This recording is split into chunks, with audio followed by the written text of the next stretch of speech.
can they get the comic books and the cartoon from?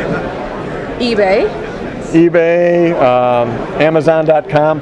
The big 400-page collection of Arsenic Lullaby, which covers 10 years worth of this, actually hits the shelves late December, early January. So if you haven't pre-ordered it, you can go into your comic book store, check Amazon.com, or go one of the online stores at that time and try and find one. Yeah, and you also have a great blog. You don't just talk about comics, but you talk about politics and just world life stuff or whatever is irking you that particular day. Yeah, the blog almost has nothing to do with comic books at all, which is it's pointless for me to have it on the same site, but there it is. Anyhow. I just started the blog to keep my writing skills up because I do the comic book in phases. I write everything out, and then I pencil everything out, and then I ink everything. And drawing a comic book page from pencils to inks takes me about 10 hours. So if I'm doing a 40-page comic book, that's 400 hours of not writing. So that's like 6 months I haven't written anything. So I started doing the blog just to keep my writing skills up, sharp, on a weekly basis, even if it's just a goofy blog. But you know, you are one of the funniest people that I know. Keep it up. Actually, you are the funniest person. And I tell people that all the time. She does. She does, because I am. I really am. Yeah. I'm not just a pretty face. So how difficult is it to get all this published, though? Well, I started 10 years ago where it wasn't that tough. Well, so I don't know. If you were to jump in it now, I couldn't even tell you what your pitfalls are going to be because they're completely different than what I had when I started. When I started this, way back in the day, we didn't have the internet even. That's how long ago it was. Oh my God, am I old. We had to take posters and we put them in these things called envelopes, and you'd have to get this. You had to lick the envelope with your tongue and moisten this gooey paste.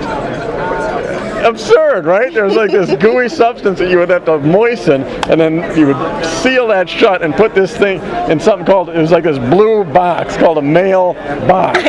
Not an email box even. It was just a mail box. You put this thing in, and then some guy who couldn't get into college would come in a blue uniform that matched that box, and he would come and he'd pick it up and put it in his bag and take it to this building full of other people who couldn't graduate college, and they would sort it out and send it all over the world, and then we would pay taxes for that.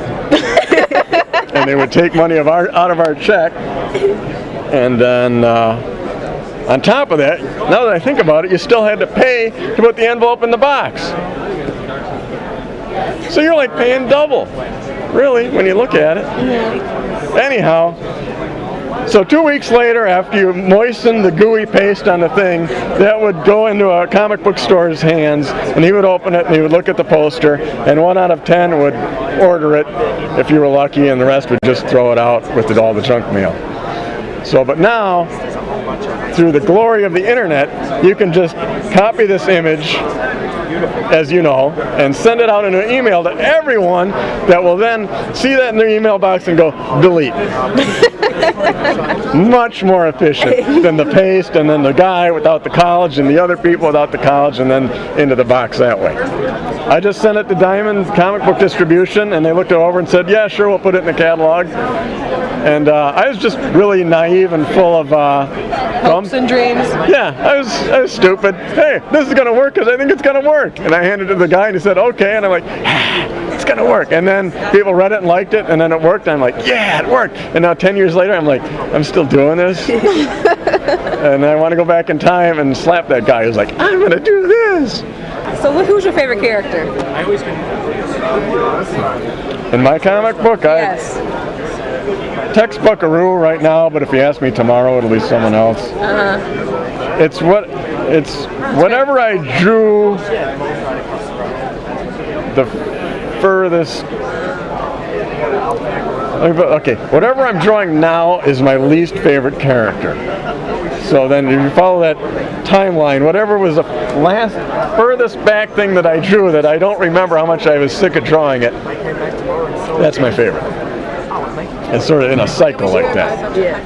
So this is no hurt feelings. They're all favorite at one point. Sure. I hate them all equally. So, but one thing that I noticed that like at the bottom of your website, at the bottom of like your comic book at the beginning, on the first page, it says, "God bless Ronald Reagan." Where did that come from? Really tiny. He's not a witty block. Do you remember who Jimmy Durante is? Stop thinking, just say no. No. So old. It rings a bell. He had a big nose. He would go ha cha cha cha. Yes, yes. Okay, from like what is he like from the 40s, maybe earlier than that. He was an old comedian, and every night he would say, "Good night, Mrs. Calabash, wherever you are," and nobody ever knew what that meant. It was just some sort of thing he put at the end, and it got into my head that I should have some sort of weird sign off like that. Oh, okay. And then I think at the time, maybe I was listening to. It couldn't have been Rush Limbaugh because I know it was the middle of the night. Sean Hannity. No, he's No, this is way. Mark Levine? No, this is way before all those guys. Maybe it was Michael Reagan. Maybe it was Ronald Reagan's kid. Okay. Anyhow, I think I heard him say that, or whoever I was listening to at the time. It could have been Art Bell for all I knew. I don't know. They said, "God bless Ronald Reagan." I said, "Hey, that's pretty good. I'll use that." And then I did. And now, every time someone comes up and they're a liberal and they go, "I love your book," and then they notice the thing, they go, "Oh man," and then they're disappointed in me because I'm not one of them. But it's too late because I have the cash. I have the cash, and I'm not going to donate it to a charity. There's no refunds or anything? I'm not going to get one of those little pink things on my arm for whatever your cause is. I'm going to spend it at McDonald's that takes cute little chickens and grinds them in the nuggets, or whatever you're afraid of happens to animals or whatever. No. And then I'm going to take some of that money and I'm going to buy something at Walmart. The little Chinese kid was whipped into making. Make that toaster. Chang, squacka, squackow, squackow. I got 13 cents to make that toaster, and I take that toaster, and here's what I do. I put the toast in there, and I make one Pop-Tart, and I throw it away into a landfill on a spotted owl. I throw it at the spotted owl, and it bounces off the spotted owl into the landfill, and then the next time someone buys a book, I buy another toaster.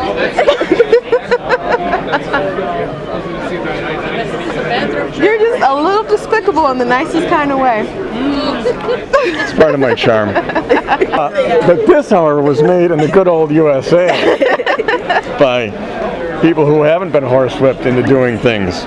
They've merely been underpaid. It may have been made by a migrant worker who might not actually be a citizen. That I don't know. But it was made here. That much I can tell you. It was made in California. That's pretty close to, what's that country underneath us again? Mexico.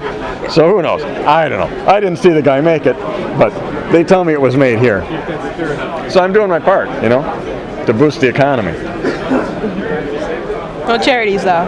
No charities, no. Charities. Charity begins At the heart? in the home. In that person's home, they should sell their home and then get a shopping cart and live under a bridge. How is that charity? I don't know. Look, not everything that comes out of my mouth is going to be clever. If you keep that mic on long enough, it's just going to be rambling. It's just going to be just what's in my head before I nod off to sleep, which is just despicable but not funny. It's just, you know, it's like me saying that isn't funny, but me in my head thinking of somebody losing their house living under a bridge. I go, and then I can sleep. I can sleep now, thinking about someone homeless. Yeah, arseniclullaby.com is where you can pick up my fine book here and this fine animated pilot. And a lot of people put a lot of hard work into there. So, I mean, obviously, I'm not a very desirable character that you'd want to help out. But a lot of other people pitched in here that did a good amount of effort and deserve some credit and deserve a good looking at. And some networks are looking at this right now, right? Yes, that's what I'm told. That's what you're told. I don't know if they put it in the DVD player. I know it's on their desk. They may just be looking at it with like the one bird eye. I don't know. I only know what I'm told. But we're hoping that it gets picked up by a network, but if not, we'll just keep putting them out ourselves because we're having fun doing it. So That's good. That's good. And you're not gonna get sick of this? You love it? well, I'll get sick of that too. Yeah. Get sick of everything eventually.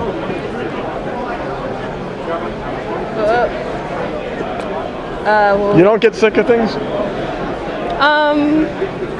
Not things I like. No.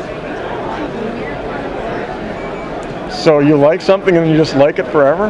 Like Taco Bell, like certain movies and TV shows, and Really? certain favorite foods. pair of shoes. Yeah. So if something in your life brings you joy, it continues to bring you joy? Yeah. Like repeatedly. It doesn't just bring you joy once and then you look at it again, No. weird. Cause like I could still pop in like the old Transformers movie that came out in 1986 and still be happy. Cause I think about how happy I was when I saw it.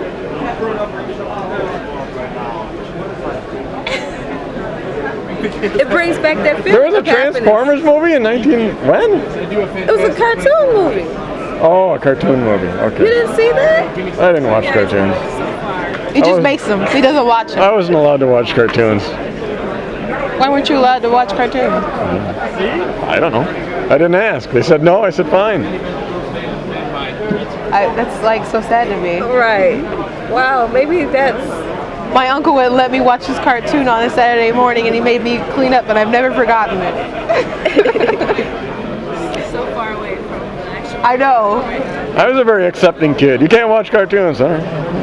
Where's my dog? We put him to sleep. All right. Whatever. Go to school. Fine. This isn't really your dad. Didn't look like me anyhow. I never thought he was. Whatever. Wow. Okay. I'm Gina. I'm Christina. We're the Gorgeous Geeks.